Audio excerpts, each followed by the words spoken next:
Alkitab berkata begini saudara, sia-sialah usaha orang membangun sesuatu jika itu bukan karena Tuhan. Sia-sialah orang yang bangun pagi-pagi dan duduk sampai larut malam. Ya, dia bekerja untuk mendapatkan roti, makan roti yang didapatinya dengan susah payah. Di dalam terjemahan bahasa Inggrisnya dikatakan dia makan roti penderitaan. Saudara kerja keras bangun subuh silahkan, sampai jauh malam silahkan. Engkau makan roti, yes, bisa dapat uang, bisa dapat kekayaan. Tapi itu namanya roti penderitaan. Makanya Alkitab berkata itu diberikan Tuhan kepada orang yang dikenannya pada waktu dia tidur. Tapi bukan berarti saudara disuruh tidur terus. Namun orang benar tidur pun diberkati, apalagi kerja semakin orang yang mengandalkan Tuhan tidak akan pernah ditinggalkan Tuhan. Ya, saya tidak mau makan roti penderitaan saudara. Makanya ada orang konseling, Bu Debi, saya ini nggak tahu kenapa saya kerja Bu, malam jadi siang, siang jadi malam. Saya bilang, kamu tinggalnya salah benua. Kalau pagi jadi siang, siang jadi malam, ya tinggal di Amerika sekalian toh. Biar benar pertukaran waktunya kan 24 jam. Saya Bu, kepala jadi kaki, kaki jadi kepala. Saya bilang setengah mati loh. Coba saudara jalan pakai kepala. Hanya untuk demi nafkah keluarga Bu. Saya banting tulang siang dan malam. Tulang dibanting-banting saudara. Bayangkan loh, kita tulang aja ya ketutuk siti loh, sakit enggak? Apalagi kalau tulang di patah enggak? Begitulah gambaran orang yang bekerja banting tulang tanpa mengandalkan Tuhan. Kau dapat roti, dapat. Mungkin rotimu banyak kau dapat, tapi itu namanya roti penderitaan. Jadi rotinya banyak, keluarganya hancur, rumah tangganya ribut terus. Ada di sini yang tiap hari ribut terus? Jangan angkat tangan. Jangan. Nanti Pak Sem datangi saudara, dibawa di kolam baptisan, disemplungi 20 menit ya Pak. Biar buka mata langsung di rumah Bapa di sorga. Toh? Saudara, tapi orang yang mengandalkan Tuhan disertai diberkati Tuhan. Salah satu kisah di dalam Alkitab yaitu seorang raja yang bernama Hizkia. Apa yang saudara tahu dari kisahnya Raja Hizkia? Angkat tangan. Yang tahu dapat sepeda di bawah. Siapa yang tahu Raja Hizkia itu? Yang lulus sekolah minggu berapa banyak? Yang tidak tahu perlu sekolah minggu lagi kayaknya ini Pak Gembala ya. Ayo, Raja Hizkia itu cerita yang sangat luar biasa loh. Apa Bu? Oh, diberi umur panjang, bonus umur 15 tahun. Waktu dia sakit, dia berdoa, langsung saat itu dijawab Tuhan, disembuhkan, diperpanjang umur.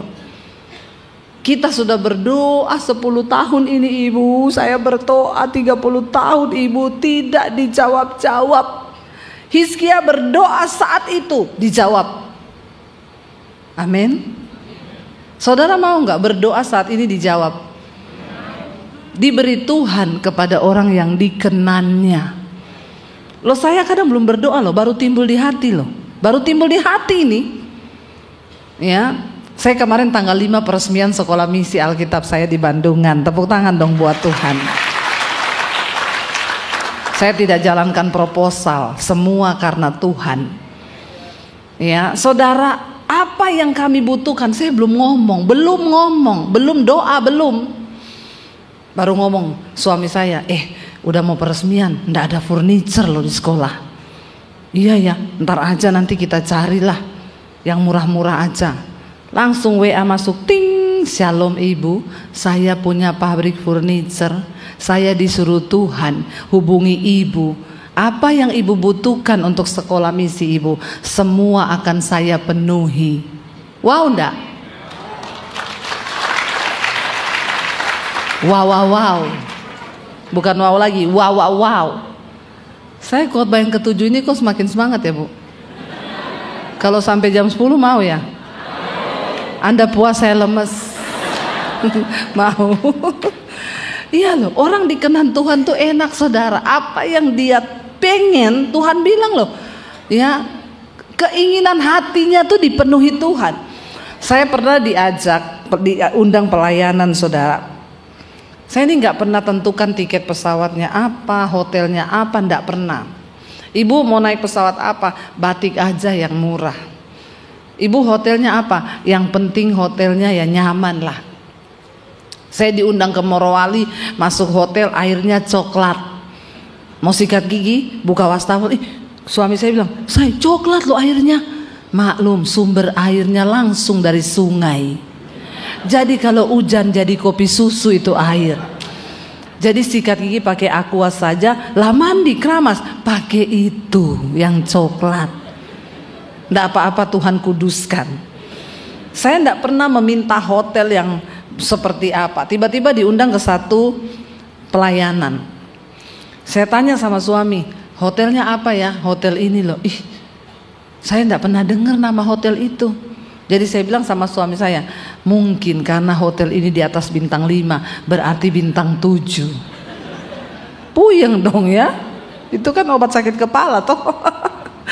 Tapi ya sudah, enggak apa-apa. Lihat di Google. Oh bagus kata suami saya. Bagus hotelnya. Oh iya. Kami datang, waktu masuk saya lihat kayaknya ini hotel tua. Begitu masuk buka pintu lobi, baunya itu apek. Saudara tahu nggak bau apek? Orang Jawa bilang bau apa ya?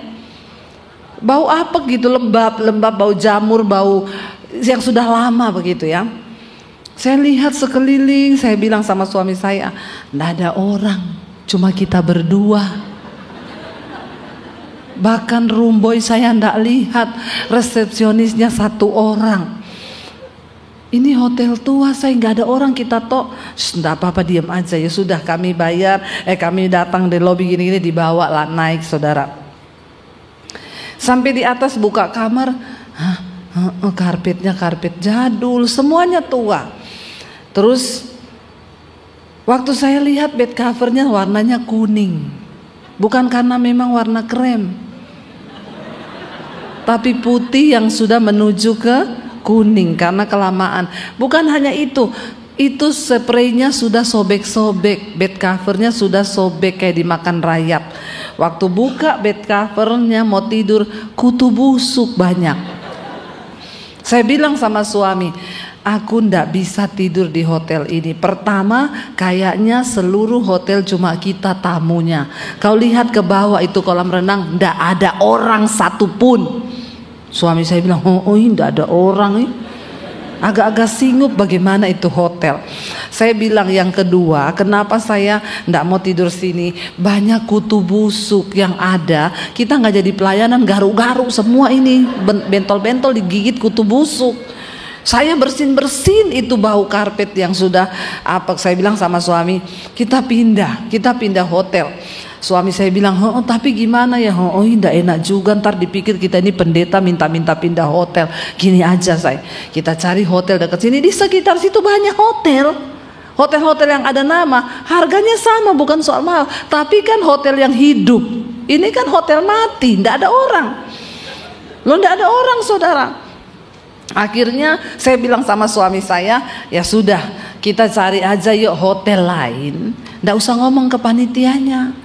Nanti kita diantar pulang kan ke sini, kita naik Grab. Jangan tertawa, ini saya pergumulan loh saudara. Susah ya, serba salah jadi hamba Tuhan itu. Kita naik Grab pergi ke hotel yang kita bayar sendiri. Nanti kita tanya dia, besok kami dijemput jam berapa ya? Kita naik Grab lagi ke situ. Loh kan saya cukup berhikmat toh. Nggak apa-apa, kami bayar sendiri nggak apa-apa. Tapi nggak banyak kutu busuk. Terus suami saya bilang, tapi gimana ya kalau ketahuan nggak enak gini-gini. Saya bilang, oh Tuhan tolonglah saya ini. Tiba-tiba telepon masuk, tidrit, Shalom Ibu Debbie, Ibu Debbie lagi ada di kota ini. Iya Pak, bener Bu, besok mama saya ulang tahun. Ibu, jadi keluarga kami ini semua ngumpul di sini di hotel ini. Ibu tinggal di hotel mana? Saya tinggal di hotel ini Pak. Astaga, kok Ibu ditidurkan di situ? Kenapa Pak? Itu hotel panas Bu. Maksudnya? Ya pokoknya itu hotel panas. Saya bookingin Ibu sekarang juga hotel, nggak tanggung-tanggung, bintang 5. Ini kan bintang 7. Nggak usah tepuk tangan, emang enak. Saudara, saya bookingin Ibu hotel di hotel kami. Sekarang dia foto cekrek kuncinya. Ini ya Bu, nomor kamarnya. Ibu pindah supaya kami juga bisa ngobrol satu keluarga. Besok kita berdoa buat mama saya. Jadi puji Tuhan, saya kan jadi ada alasan sama orang yang undang. Saya bacain aja chattingannya. Tapi yang ada, aduh Ibu kok di situ, enggak saya kasih baca. Saya hapus. Saudara, itu saya lihat Tuhan bekerja loh. Iya enggak? Saya tuh bingung mau bagaimana ya Tuhan. Niat saya ini bukan pilih-pilih hotel, bukan. Tapi aduh, saudara mau enggak doa langsung dijawab? Bahkan belum doa sudah dijawab. Aduh, saya kalau mau cerita yang Tuhan buat itu aneh-aneh saudara, aneh-aneh. Lalu kami beli rumah di Solo ya. Itu saya diajak pergi ke perumahan itu. Lalu suami saya bilang, teman saya ajak, ayo kita lihat yang di developer lagi bangun. Saya bilang sama suami saya, jangan beli yang lagi bangun baru, mahal. Kita cari yang di lokasinya sama, tapi rumah second. Jadi itu lebih murah harganya. Terus kita jalan-jalan keliling, berhentilah di satu rumah di pojok. Saya bilang sama suami, berhenti di situ loh, di pojok itu loh.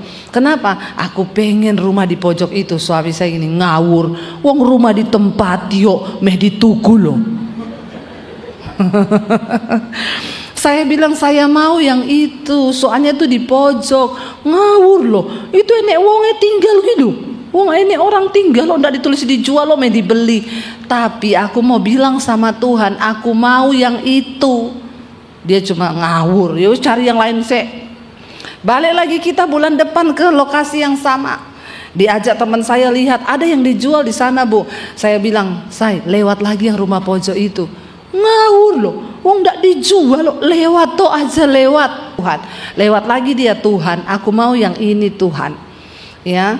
Akhirnya suami saya, wong ndak dijual, nek wong nempati yuk. Coba nek kowe lagi tinggal terus wong lewat rumahmu me dituku piye?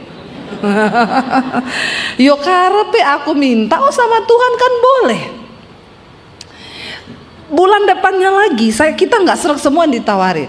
Saya bilang sama suami saya, kita lihat lagi ini yang ditawarin, tapi mampir meneh di rumah pojok itu. Aku minta sama Tuhan, balik kita saudara, sudah lihat ndak sreg, putar-putar masuk lebih dalam lagi ke rumah pojok itu. Suami saya bilang, lawang rumah ditempati me dituku. Kita lewat ditulisi dijual.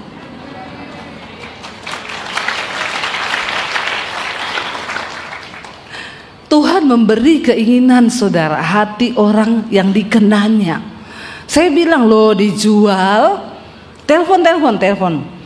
Mbak, itu dijual ya? Iya betul, orangnya lagi butuh uang karena terlilit utang di bank. Mintanya berapa? Sekian. Saya tawar sekian, boleh nggak? Saya tanya ya Bu, iya. Bu, boleh Bu. Boleh nih. Akhirnya ya udah Mbak, kita kapan ketemu ya? Saya di Jakarta soalnya nanti saya balik lagi gini. Iya oke Ibu DP aja. Besoknya saya telepon, Mbak, saya mau DP, transfernya kemana? Bu, sorry, ndak jadi dijual. Hampir mujizat terjadi, tidak jadi. Kenapa? Dia sudah ditolong adiknya, utangnya di bank sudah dibayar lunas. Jadi dia sekarang udah tidak butuh uang. Saya bulan depan ke sana lagi. Saya bilang suami, mampir di rumah pojok. Suami saya bilang, orang tidak dijual udah nggak jadi. Mampir, bener, tidak ada lagi tulisan dijual. Saya bilang, tapi aku minta itu sama Tuhan. Kami bolak-balik berbulan-bulan, lihat saudara, tidak ada yang seret. Akhirnya saya tanya sama security, mas tahu yang punya rumah di pojok itu dijual toh? Dulu bu, sekarang sudah tidak. Aku minta nomor pemiliknya. Usaha saudara. Saya dikasih nomor pemiliknya, saya WA. Pak, rumahnya dijual enggak? Enggak. Ya sudah. Tapi saya bilang sama suami saya, tapi aku udah minta lo itu sama Tuhan. Lawang nggak jadi dijual lo gini. Aku minta sama Tuhan. Sudah, akhirnya kita pulang ke Jakarta. Nggak lama kemudian bapaknya bilang, Bu, serius nggak? Saya bilang, ini bukan cuma serius pak, 2 rius saya. Jadi gimana, harganya berapa? Sekian. Tinggi banget sama yang ditawari pertama. Dia ternyata sengaja saudara, karena dia tahu ada orang yang tanya, Pak ketinggian pak. Ya sudah, kalau ibu ndak mau, wong saya ndak butuh uang. Oh ya udah. Tapi saya bilang, Tuhan aku minta. Saya tawar dia nggak mau turun, saya tawar dia nggak mau turun. Ya sudah, berbulan-bulan saya biarkan. Satu kali kami lagi perjalanan ke Solo naik mobil, saya bilang sama suami saya, kalau bapaknya itu minta sekian, dia turunin sedikit aja di tengah-tengah, saya mau tak bayar rumah itu. Tiba-tiba lagi di jalan, baru habis saya ngomong gitu, HP saya bunyi, ting. Saya lihat, bapak yang punya rumah, Bu, mau nggak sekian? Pak, siang ini kita ketemu di notaris. Saudara, Tuhan itu ya benar ada, Tuhan nyata, tapi asal kita mau hidup berkenan kepada Dia. Coba kita baca bersama, buka 2 Raja-Raja pasal yang ke-18 ayat yang pertama. 2 Raja-Raja 18 ayat yang pertama, ini tentang kisah Raja Hizkia saudara. Hizkia itu berdoa minta supaya dia disembuhkan dan diberi umur panjang. Tuhan tambah, dikasih bonus ya. 2 Raja-Raja 18 ayat yang pertama, baca bersama 1, 2, 3. Ya, maka dikatakan di sana apa? Dalam tahun ketiga zaman Hosea bin Ela raja Israel, Hizkia anak Ahaz raja Yehuda menjadi raja. Ia berumur 25 tahun pada waktu ia menjadi raja, dan 29 tahun lamanya ia memerintah di Yerusalem. Nama ibunya ialah Abi, anak Zakaria. 3. Ia melakukan apa yang benar di mata Tuhan, tepat seperti yang dilakukan Daud bapa leluhurnya. Dialah yang menjauhkan bukit-bukit pengorbanan dan yang meremukkan tugu-tugu berhala, yang menebang tiang-tiang berhala, dan yang menghancurkan ular tembaga yang dibuat Musa. Sebab sampai pada masa itu orang Israel masih membakar korban bagi ular itu, dan namanya disebut Nehustan. Ayat 5, ia percaya kepada Tuhan Allah Israel, dan di antara semua raja-raja Yehuda, baik yang sesudah dia maupun yang sebelumnya, tidak ada lagi yang sama seperti dia. Ia berpaut kepada Tuhan, tidak menyimpang daripada mengikuti Dia. Ia berpegang pada perintah-perintah Tuhan yang telah diperintahkannya kepada Musa. Maka Tuhan menyertai dia kemanapun juga ia berperang. Ia beruntung. Ia memberontak kepada Raja Asyur dan tidak lagi taat kepadanya. Saudara, Hizkia diangkat menjadi raja menggantikan ayahnya Ahaz. Ahaz adalah raja yang jahat di mata Tuhan. Kisah dari semua raja Israel selalu kalau dikatakan, lalu Ahaz menjadi raja atas bangsa Israel, dia melakukan apa yang jahat di mata Tuhan. Lalu Hizkia menjadi raja atas Yehuda, dia melakukan apa yang benar di mata Tuhan. Jadi yang tercatat di Alkitab hanya 2, yang jahat dan yang benar. Kalau sekarang Tuhan mencatat nama kita, kira-kira yang jahat atau yang benar? Insya Allah hanya Tuhan yang tahu. Ya, bagian kita mari berusaha melakukan yang terbaik. Kenapa Hizkia doanya didengar Tuhan, saudara? Waktu dia naik menjadi raja, dia melakukan apa yang benar. Pertama-tama yang dia lakukan adalah apa, saudara? Dia merobohkan tugu-tugu berhala yang dibangun oleh bapaknya. Raja Ahaz ini jahat, sehingga saudara, Raja Ahaz ketika mendapat ancaman dari negara-negara sekitarnya, dia tidak lari kepada Tuhan. Dia datang kepada Raja Asyur, dia minta pertolongan kepada Raja Asyur. Raja Asyur berkata gini, aku mau tolong, yang penting ada hari gini. Ini yang pegang kendali. Saya kemarin dari Semarang ke sini, saya baca gerbang tol, penyebab kemacetan adalah saldo kurang. Makanya pastikan saldo Anda cukup. Karena ternyata kalau saldo kurang bikin apanya yang macet? Semua. Rumah tangga macet kalau saldo kurang. Iya enggak ibu-ibu? Langsung iya. Ya, ada ibu-ibu bilang sama suaminya, rumah tangga tetangga kita yang kanan itu loh. Kenapa? Seperti hari Valentine, tiap hari sayang-sayangan. Yang sebelah kiri seperti hari Imlek, tiap hari istrinya dikasih angpau. Terus suaminya tanya, kalau kita seperti hari buruh. Aku nih kerja paksa, gaji kurang, kalau demo dipecat. Jadi rumah tangga saudara seperti hari apa? Kalau saya dengan suami seperti hari Natal, penuh damai sejahtera dan sukacita. Amin. Iya, kalau saldo kurang maka macet. Ya, ini Raja Ahaz, karena dia takut kepada ancaman raja bangsa-bangsa lain, dia datang kepada Asyur, bukannya datang kepada Tuhan, datang kepada Asyur. Akhirnya Raja Asyur bilang, oke, kamu tak jaga, tak lindungi, tapi setiap tahun mereka harus memberi upeti kepada Raja Asyur. Itu strategi saudara, agar dia bisa mengambil kekayaan. Lalu saudara, karena sudah mulai berkurang emas yang diminta, perak yang diminta oleh Raja Asyur, Raja Ahaz mengambil emas dan perak dari rumah Tuhan. Bayangkan, orang itu kalau pengen rasa aman, dia menghalalkan segala cara demi rasa aman. Loh, padahal kan belum tentu juga ada musuh, tapi dia sudah minta perlindungan. Sementara dia ditekan.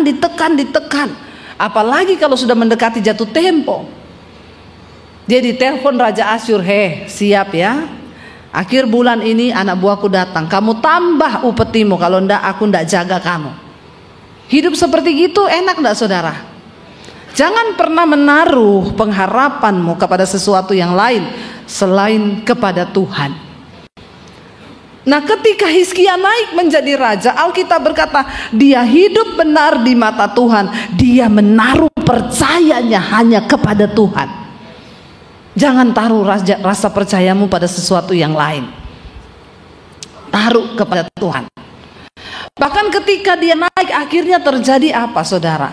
Karena Raja Ahaz takut kepada Raja Asyur, sehingga dia memasukkan penyembahan berhala. Dewa-dewanya Asyur dimasukkan ke dalam bait Tuhan untuk dijadikan sesembahannya. Maka orang Israel berdosa terhadap Tuhan orang Yehuda. Bahkan mereka mulai menyembah patung buatan Musa itu, ular tembaga. Saudara, ular tembaga itu kisahnya adalah, saudara tahu, ada yang tahu di sini tak kasih sepeda benar? Kalau ada yang tahu, kenapa Tuhan suruh bikin itu ular tembaga? Pada waktu bangsa Israel di padang gurun, mereka dimurkai Tuhan karena memberontak dan tidak percaya pada Tuhan. Tuhan mendatangkan ular berbisa tiba-tiba keluar dari padang gurun, banyak ular berbisa. Tuhan bilang kepada Musa, kamu bikin ular tembaga, ya, kamu dirikan di atas tiang. Siapapun yang percaya kepada Tuhan, waktu digigit sama ular berbisa, langsung lihat kepada ular tembaga itu, maka dia tidak akan mati. Jadi yang percaya melakukan itu dan memang tidak mati, tapi yang tidak percaya mati.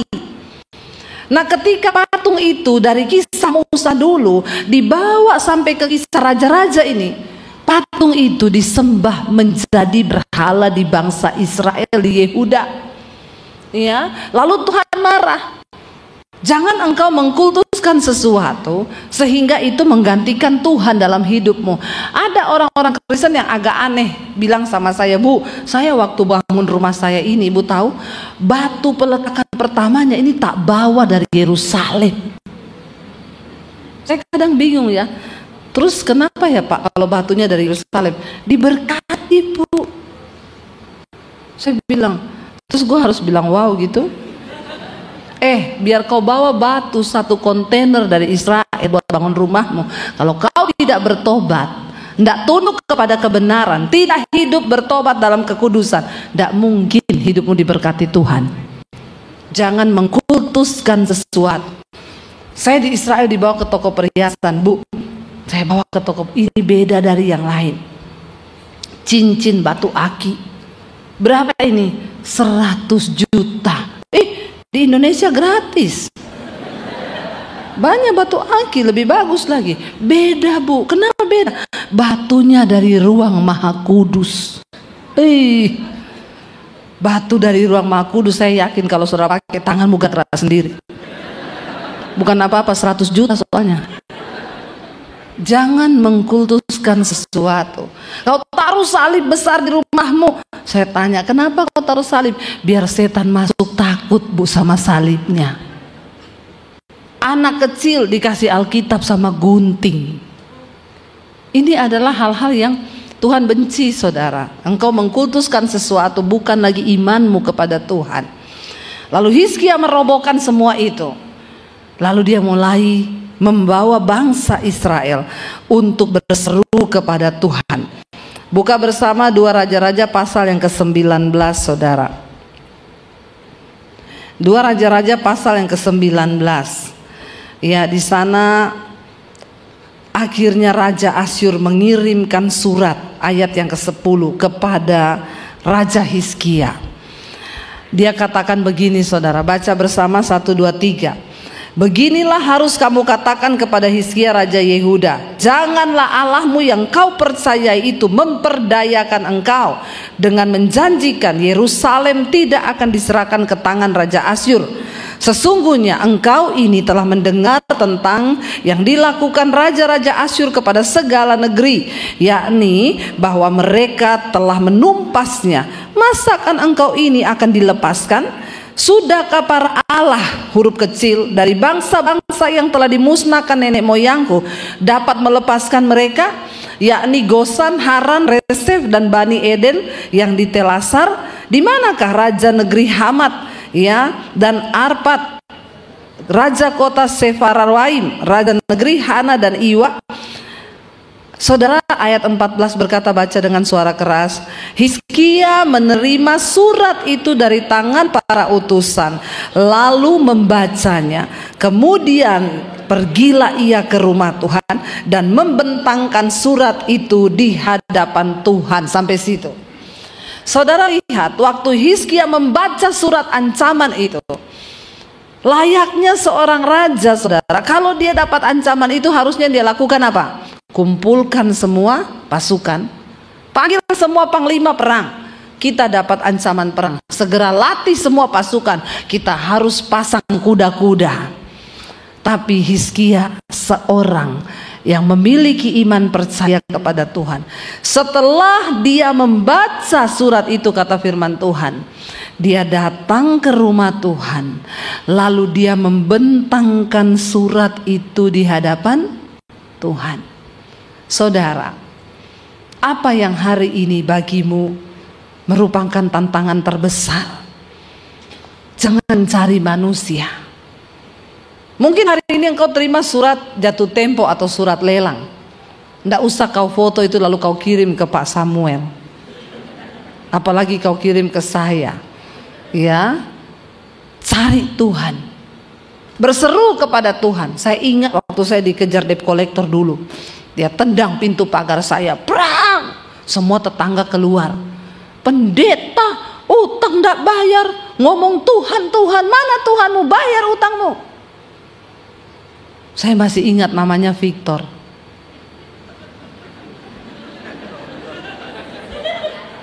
Dia juga orang Kristen. Saya bilang, saya ini utang bukan niat tidak bayar loh. saya mau bayar, tapi memang keadaannya saya lagi tidak bisa bayar. Saya bilang, kamu tuh bertobat, jangan kerja jadi debt collector yang tendang-tendang pagar orang, mengancam orang. Bu, ibu kasih saya kerjaan. Saya bilang, orang seutang saya nggak bisa saya bayar, apalagi gaji buat kamu. Tapi hari ini saya mau bilang, dimanapun Victor kau berada,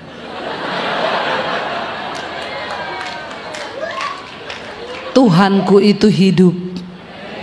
Hari ini saya mau bilang kepada kau Victor, kalau kau ketemu saya tak kasih kau uang, tapi kau harus bertobat. Iya saudara, ya, saya pernah mengalami. Akhirnya saya dan suami, saya tidak telepon mertua, saya tidak telepon ipar saya tidak telepon teman saya orang kaya. Kami menghitung semua utang-utang kami. Saya bilang sama suami saya, ini waktunya kita minta Tuhan ikut bekerja. Mungkin selama ini kita tidak pernah minta Tuhan bekerja, karena ini di luar batas kemampuan kita. Dan memang apapun, tidak ada kekuatan apa-apa dari manusia. Bahkan napas ini loh, dari Tuhan, tidak boleh sombong. Amin. Akhirnya kami membentangkan, kami hitung utang kami total 80 juta. Ini 13 tahun lalu. Secara manusia tidak ada uang 80, jangankan 80 juta, yang 10 juta si Victor datang aja saya tidak bisa bayar, apalagi di total semuanya. Kami bentangkan itu di hadapan Tuhan. Kami berdoa, Tuhan, kami minta Tuhan campur tangan. Campur tangan Tuhan. Engkau tahu niat kami bukan tidak mau bayar. 2 hari kemudian ada ibu-ibu WA saya, Bu Debbie, saya pengen ketemu ibu, bisa nggak kita ketemu di mall ini? Waktu itu saya belum YouTuber loh, ya. Oh iya bisa Bu, ada apa ya Bu? Saya tidak tahu keadaan ibu, tapi Tuhan suruh saya berkati ibu 100 juta. Kok enggak wow ya? Biasa aja ya. Wow dong. Di saat benar-benar enggak bisa loh, 80 juta utang saya dikasih 100 juta loh. Saya bayar semua, masih sisa 20 juta. Beberapa waktu lalu, kami sekarang diberkati Tuhan. Tuhan ingatkan, balikin uang itu ke orang yang pernah kasih. Yakin Tuhan? Yakin. Saya temui ibu itu, Bu, saya mau kembalikan uang 100 juta yang pernah dulu ibu kasih. Loh Bu Debbie, itu kan saya enggak pinjemin. Memang ibu enggak pinjamkan, tapi Tuhan suruh saya kembalikan. Dia bilang, memang Bu, keadaan usaha kami memang sekarang lagi sepi, tapi saya enggak mau terima uang yang ibu balikin. Gini aja, saya paksa dia, gini aja, kalau ibu mau kembalikan, saya punya yayasan, yang itu saya kasih makan orang susah Bu. Kalau ibu mau transfer aja, tapi tolong Bu, 50 juta aja, jangan 100, supaya saya tetap ada upahnya di hadapan Tuhan. Ya udah, akhirnya saya transfer 50 juta. Makanya Victor, dimanapun kau berada, cari Tuhan. Loh bener saudara, ya maaf loh, sekarang beli nggak ada yang utang saya, cash. Jadi saya nggak ada lagi hubungan dengan debt collector. Dia sanggup membalikkan keadaan semudah, hanya membalik telapak tangan waktu kita taruh iman. Jangan cari penggadean, menyelesaikan masalah tanpa masalah. Padahal bikin yang member pasti tahu. Telat tak bayar, barangmu hilang. Saudara, Hizkia itu tahu. Ya, dia bentangkan surat itu di hadapan Tuhan. Lalu kita lihat dia berdoa, dia bilang apa? Ayat 15. Hizkia berdoa di hadapan Tuhan dan dengan berkata, "Ya Tuhan Allah Israel yang bertahta di atas kerubim, hanya Engkau sendirilah Allah segala kerajaan di bumi. Engkaulah yang menjadikan langit dan bumi. Sendengkanlah telingamu ya Tuhan, dan dengarlah, bukalah matamu ya Tuhan, dan lihatlah, dengarlah perkataan Sanherib yang telah dikirimnya untuk mengaibkan Allah yang hidup."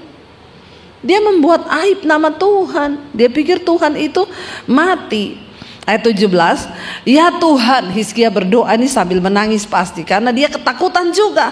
Dia bilang, "Ya Tuhan, memang raja-raja Asyur itu telah memusnahkan bangsa-bangsa dan negeri-negeri mereka dan menaruh para Allah mereka ke dalam api, sebab mereka memang bukan Allah, hanya buatan tangan manusia, kayu dan batu. Sebab itu dapat dibinasakan orang." Ayat 19 Hizkia berkata, "Maka sekarang ya Tuhan Allah kami, selamatkanlah kiranya kami dari tangannya, supaya" apa? "Segala kerajaan di bumi mengetahui bahwa hanya Engkau sendirilah Allah, ya Tuhan."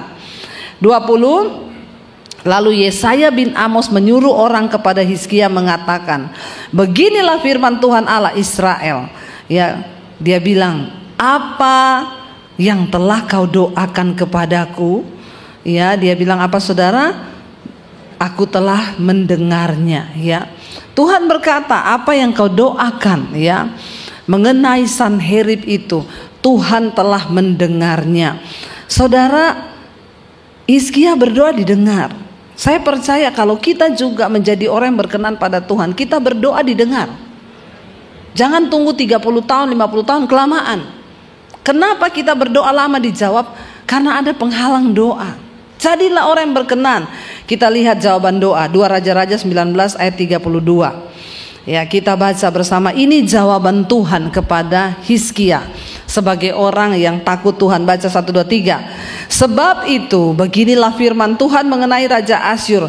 Ia tidak akan masuk ke kota ini dan tidak akan menembakkan panah ke sana. Juga ia tidak akan mendatanginya dengan perisai dan tidak akan menimbun tanah menjadi tembok untuk mengepungnya. Melalui jalan dari mana ia datang, ia akan pulang. Tetapi ke kota ini ia tidak akan masuk. Demikianlah firman Tuhan. Dan aku akan memagari kota ini untuk menyelamatkannya, oleh karena aku dan oleh karena Daud hambaku." Maka baca ini dengan suara keras, terjadi jawaban doa. 35, "Maka pada malam itu keluarlah malaikat Tuhan, lalu dibunuhnyalah 185.000 orang di dalam perkemahan Asyur. Keesokan harinya pagi-pagi tampaklah semuanya bangkai orang-orang mati belaka." Saudara, saya mau tanya, bagi Raja Hizkia, dapatkah dia melakukan hal itu, membunuh tentara Asyur dalam waktu satu malam sejumlah 185.000 orang? Banyak nggak itu? Banyak saudara. Banyak, sangat banyak. Mereka berkemah untuk mengepung Yehuda. Tuhan bilang mereka tidak akan masuk. Dan malaikat turun. Saudara percaya, ada pertolongan yang supranatural, ada mujizat yang supranatural yang bisa terjadi bagi anak-anak Tuhan yang hidupnya berkenan kepada Tuhan. Kejar perkenanan Tuhan tahun 2024 ini. Maka waktu kau doa, belum doa dijawab, belum doa dijawab. Kita percaya kita punya Tuhan yang hidup. Dan pada akhirnya saudara, dikatakan ayat yang ke-36. "Sebab itu berangkatlah Sanherib Raja Asyur dan pulang." Dia lihat semua pasukannya mati. "Lalu tinggallah ia di Niniwe." 37, "Pada suatu kali ketika ia sujud menyembah di kuil Nisroch Allahnya, maka Adramelek dan Sareser anak-anaknya membunuh dia dengan pedang, dan mereka meloloskan diri ke tanah Ararat. Kemudian Esarhadon anaknya menjadi raja menggantikan dia." Saudara lihat akhir hidupnya, dia menghina Allah Israel yang hidup. Dia dibunuh ketika lagi berdoa di depan Allah huruf kecil dewanya. Dan Tuhan perlihatkan bahwa sesungguhnya Allahmu yang tidak bisa bikin apa-apa terhadap kau. Saudara, tidak ada perkara yang mustahil bagi Tuhan. Waktu kita sungguh-sungguh percaya kepada Tuhan, Tuhan itu sanggup melakukan segala perkara. Amin, saudara.